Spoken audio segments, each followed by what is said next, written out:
میرے اوپر قاتلانہ حملہ انہوں نے کروایا تھا اور ان کے ساتھ پیچھے ہینڈلر تھا. اس کے بعد کور اپ یہ اب کر رہے ہیں. یہ اپنا آدمی بٹھایا محسن نقوی, جو آصف زرداری کو باپ مانے یا وہ اس کو بیٹا مانے, وہ کیا ہوگا خود قوم بتا دے مجھے. وہی آصف زرداری کو اسی نواز شریف نے 2 دفعہ چوری میں جیل میں ڈالا تھا. وہ آج اپنا باپ مانتا ہے اس کو. اس کا کیا کیریکٹر ہوگا؟ اس کو اوپر مسلط کیا گیا.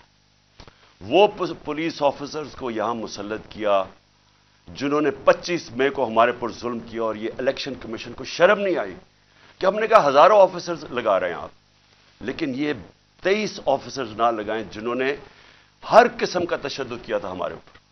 تقریباً ساروں کو لگا دیا اوپر. اور میں ابھی اس کے اوپر آتا ہوں کہ پھر ہوا کیا, کیونکہ میں آج آپ کو کھل کے بات کرنا چاہتا ہوں کہ ملک ہمارے سے ہوا کیا, یہ ملک سے کیا ہو رہا ہے, اور یہ ملک جا کدھر رہا ہے. اور اگر وہ جو لوگ فیصلے کر رہے ہیں اس ملک کے, اگر آج آپ نہیں جاگیں گے, آپ ذمہ دار ہوں گے اس ملک کی تباہی کے. اب ہوتا کیا یہاں, ذرا میں آپ سب کو سیکوینس بتاتا ہوں کہ ہوا کیا. 8 مارچ کو الیکشن اناؤنس 30 اپریل کے ہو جاتے ہیں. 8 مارچ کو ہم کہتے ہیں کہ جی ہم اپنی الیکشن کی کیمپین ایک ریلی سے شروع کریں گے لاہور میں. یہ ذرا ایک ایک چیز دیکھیں, اور ایک بھی چیز میں آپ کے سامنے کوئی غلط ہو, جھوٹ ہو, ایک بھی غلط ثابت کر دے کوئی. ہم نے فیصلہ کیا 8 کو, 7 کی رات کو پولیس کے ساتھ بیٹھ کے پورا طے کیا گیا کہ کدھر کدھر سے ریلی جائے گی, اور پولیس نے اپروو کر دیا, پرمیشن مل گئی. اگلے دن ریلیز آ رہی ہوتی ہیں مجھے یہاں زمان پارک پہ کہ ہم اپنا شروع کریں ریلی. اس سے پہلے سارے کہتے ہیں جی اب پولیس نفری ساری جگہ آ گئی ہے, ہر جگہ کنٹینر لگنے شروع ہو گئے.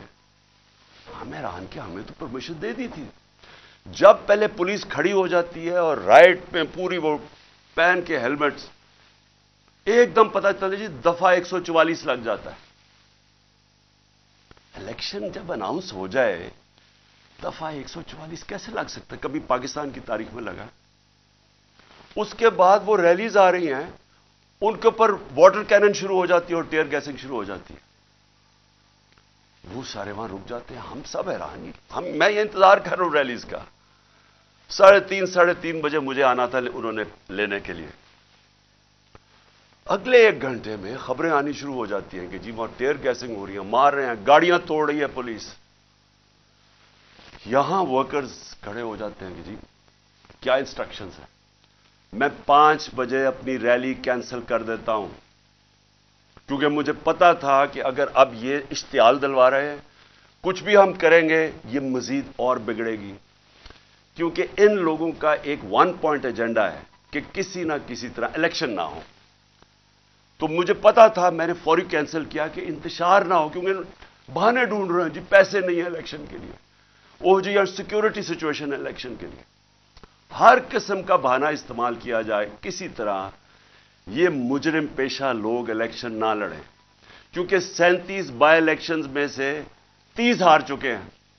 اس کے باوجود کہ پوری اسٹیبلشمنٹ کی مدد تھی ان کے ساتھ, الیکشن کمیشن کی مدد کر رہا تھا, اس سب کے باوجود یہ 30 الیکشن ہار گئے 37 میں سے. تو یہ تو بھاگ رہے ہیں الیکشن سے. جو آخری الیکشن ہوا ادھر تو کھل کے سب سامنے آ گئے, ہر قسم کی اور 40,000 سے ہار گئے. اس لیے ڈرے ہوئے تھے, ہمیں پتا تھا, اس لیے میں نے روک دیا. اگلے دن ہم نے کہا جی اگلے دن ہم کرتے ہیں. اگلے دن پھر پتا چلا جی نہیں جی آج پی ایس ایل کا میچ ہو رہا ہے, آپ نہیں کر سکتے. چلو جی پھر ہم نے نہیں کی. ہم نے کہا چلا اگلے دن چلے جاتے ہیں. اس کے اگلے دن ہماری ریلی ہوتی ہے, اور ماشاءاللہ بڑی لاہور کی پبلک, جس کا میں شکریہ ادا کرتا ہوں, بھرپور طریقے سے شرکت کرتی ہے اس میں. مجھے تب ہی شروع ہو گیا تھا کہ ان کو خوف آنا شروع ہو گیا. اور اس کے بعد یہ میرے گھر کے اوپر آپریشن شروع ہوتا ہے. اور میں آپ کو آپریشن اب بتاؤں کیا آپریشن تھا. ذرا آپ پہلے سمجھ لیں کہ یہ جو رینجرز آ گئے ہیں, 72 بند گاڑیاں میرے گھر, 3 طرف سے زمان پاک کے اوپر پولیس کی ہزاروں اٹیک کر رہے ہیں. تھا کیا ایشو یہ تھا کہ اسلام آباد کے ایک کچہری کے اندر میں نے ان کو یہ کہا تھا کہ یہاں سے کیس شفٹ کر دیں، کیونکہ حکومت کوئی سیکیورٹی مجھے نہیں دے رہی تھی. حکومت خود کہہ رہی ہے میری جان کو خطرہ ہے، مجھے پتہ ہے میری جان کو خطرہ ہے. جنہوں نے مجھے قتل کرنے کی کوشش کی وہ تو سارے اقتدار میں بیٹھے ہوئے ہیں. تو میں نے وہاں یہ کہا کہ یہ شفٹ کر دیں کیس، اور میں نے صرف حاضری لگانی تھی، وہاں کوئی ٹرائل نہیں ہونی تھی. میں نے صرف جا کے عدالت میں حاضری لگانی تھی. اس لیے میں نے ان کو کہا کہ یہ شفٹ کر دیں یہاں، کیونکہ وہ 2 دفعہ دہشت گردی کے اٹیک ہو چکے ہیں جدھر جج بھی شہید ہوئے اور وکلا بھی شہید ہوئے. تو پتہ ہے کہ وہاں کوئی بھی کسی کو اگر وہاں آپ چلے جائیں تو وہاں تو ڈیتھ ٹریپ ہے. تو صرف اس کے لیے میرے اوپر وارنٹ نکال دیے گئے، اور وارنٹ لے کے یہ یہاں پہنچ گئے. ایک میجسٹریٹ کے وارنٹ، اب یہ سنیں، یہ جو ساری فوج پہنچ گئی زمان پاک، ایک میجسٹریٹ کے وارنٹ تھے. یہ وارنٹ اس کے اوپر ثناء اللہ کے اوپر بھی نکلے ہوئے ہیں. اس سے کیوں نہیں پکڑ رہا ہے؟ وہ کہتے جی، پولیس والا کہتے جی ہمیں وہ ملتا ہی نہیں ہے، پتہ ہی نہیں کدھر ہے وہ. تو یہ ایسے نہیں آئے سارے. جو پھر یہاں زمان پاک میں ہوا، جس طرح کا حملہ کیا گیا نو زمان پاک، ٹیئر گیس، اتنی ٹیئر گیس کہ یہاں آپ اندازہ نہیں لگا سکتے. کہ میں نے دکھایا کتنے شیلز مارے گھر کے اندر، واٹر کیننز لوگوں پہ ماری، وہ والی اصل گولیاں بھی چلائیں، کارتوس بھی چلائے، ربر بلٹس بھی چلائیں. اور اس کے بعد یہاں میرے گھر کے اوپر مسلسل حملے ہوتے رہے. کبھی آج پاکستان کی تاریخ میں اس طرح ہوا ہے کہ ایک پولیٹیکل لیڈر کو صرف اس نے حاضری لگانی تھی اسلام آباد میں. جو میں کہہ رہا ہوں کہ میں جا رہا ہوں 18 کو، جو میں کل گیا ہوں، میں نے کبھی بھی نہیں کہا میں نہیں جا رہا. میں نے ایشورٹی بانڈ دیا. قانون یہ کہتا ہے کہ اگر آپ ایشورٹی بانڈ دے دیں، جو میرے وکیل اشتیاق خان نے دے دیا تھا، وہ اچھا ٹی وی پہ بتایا، جان کے ڈی آئی جی نہ ملے، ہم ٹی وی پہ بتایا کہ ہم ایشورٹی بانڈ دے رہے ہیں، اور قانون یہ کہتا ہے کہ اگر آپ ایشورٹی بانڈ دے دیں تو اس کے بعد پولیس آپ کو اریسٹ نہیں کر سکتے، وہ جان کے نہ ملے. کیونکہ ان کا مقصد یہ نہیں تھا کہ کوئی انصاف کے لیے مجھے لے کے جا رہے تھے، وہ مجھے یہاں پکڑنے آئے تھے، اور پکڑ کے لے کے جانا تھا انہوں نے بلوچستان. اور اس کے بعد انہوں نے اتنے زیادہ کیسز تھے کہ انہوں نے جیل میں ہی رکھنا تھا جب تک یہ الیکشن ختم نہ ہو جائے، کہ نہ میں پارٹی ٹکٹس دے سکوں، پیچھے جو بھی ہوتا ہے افراتفری کے اندر 2 اور لیڈرز پکڑ لیں. اور صرف کوشش یہ تھی کہ کسی طرح عمران خان کو، وہ جو جھوٹوں کی شہزادی، جھوٹوں کی ملکہ جو سارا وقت لگی رہتی ہے level playing field. Level playing field کا مطلب یہ ہے کہ کسی طرح اس کو راستے سے ہٹاؤ. اور وہ جو ایک سزا یافتہ جو 30 سال سے اس ملک کے پیسے چوری کر کے اربوں روپے کی پراپرٹیز میں لندن رہ رہا ہے، اس کے سارے کیسز ختم کرو اور وہ یہاں واپس ہے. یہ ہے لندن پلان اور لیول پلینگ فیلڈ. تو یہاں سب کو پتہ چل گیا کہ ان کا مقصد، جب نہیں اشتیاق خان کی میری طرف سے ایشورٹی بانڈ نہیں لیا، تو ہمیں سب کو پتہ چل گیا کہ یہ تو بدنیتی ہے، یہ تو پکڑنے آئے ہیں. اب یہاں جو لوگ لڑے ہیں وہ اس لیے نہیں لڑے کہ ان کو کوئی پولیس سے بچنا تھا، یا ان کو کوئی خطرہ تھا کہ عمران خان نے کوئی جرم کیا اور یہ عدالت سے ڈر رہا ہے مجھے وہ ٹیشو دینا. ان کو یہ ڈر نہیں تھا. ان کو یہ ڈر تھا سارے لوگوں کو باہر کہ میں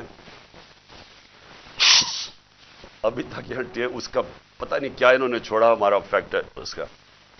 ان کا سب کو یہ خوف تھا کہ یہ بدنیت لوگ ہیں، یہ عمران خان کو جیل میں ڈالیں گے، تشدد کریں گے، جس طرح اعظم سواتی سے کیا، شہباز گل سے. اس لیے تو وہ مرنے کے لیے تیار ہو گئے. ان کو ان کی نیت پہ شک تھا کہ ایک اگر حاضری لگانے کے لیے میں نے اسلام آباد جانا ہے، جو میں کہہ رہا ہوں میں نے جانا ہے، شیورٹی دے رہا ہوں، تو پھر یہ کیا کرنا، یہ کیوں اس فورس پہ 3 طرف سے زمان پاک کو اٹیک ہو رہا ہے، جس طرح کوئی قلعہ نواز زمان پاک، ہزاروں رینجرز آ رہے ہیں، 72 بند گاڑی آرمڈ کار کے اندر آ رہے ہیں، چاہے وہ دیواروں سے چھلانگ مار کے اندر آ رہے ہیں، جس طرح پتہ نہیں کوئی کمانڈو ایکشن ہونے لگا. اور جو لوگ یہاں کھڑے ہوئے وہ صرف اس لیے ان کو خوف تھا کہ یہاں قانون نافذ کرنے نہیں آ رہے، اغوا کرنے آ رہے ہیں، یہ قتل کریں گے، انہوں نے پہلے بھی انہی لوگوں نے ارشد شریف کو قتل کیا ہے، اس وجہ سے نہیں لوگ یہ کھڑے ہو گئے یہاں۔ میں نے 2 دفعہ ان کو کہا کہ مجھے اتنی زیادہ نفری تھی اور تھوڑے سے لوگ تھے، میں نے 2 دفعہ انہیں کہا کہ دیکھیں میں تیار تھا، میرا بیگ میں جاتا ہوں، وہ مرنے کے لیے تیار ہو گئے، مجھے کہتے کہ نہیں آپ نے نہیں نکلنا، یہاں کھڑے ہو گئے۔ تو کیوں تھے؟ کیونکہ یہ آج ملک کے حالات ہیں۔ اپنی لا انفورسمنٹ سے شک ہے لوگوں کو، جن لوگوں نے ہماری حفاظت کرنی ہے وہ ان کے اوپر ہی شک ہے کہ وہ قاتل ہیں، یہ خوف آ گیا ہے، اس لیے وہ کھڑے ہوئے یہاں۔ اور پھر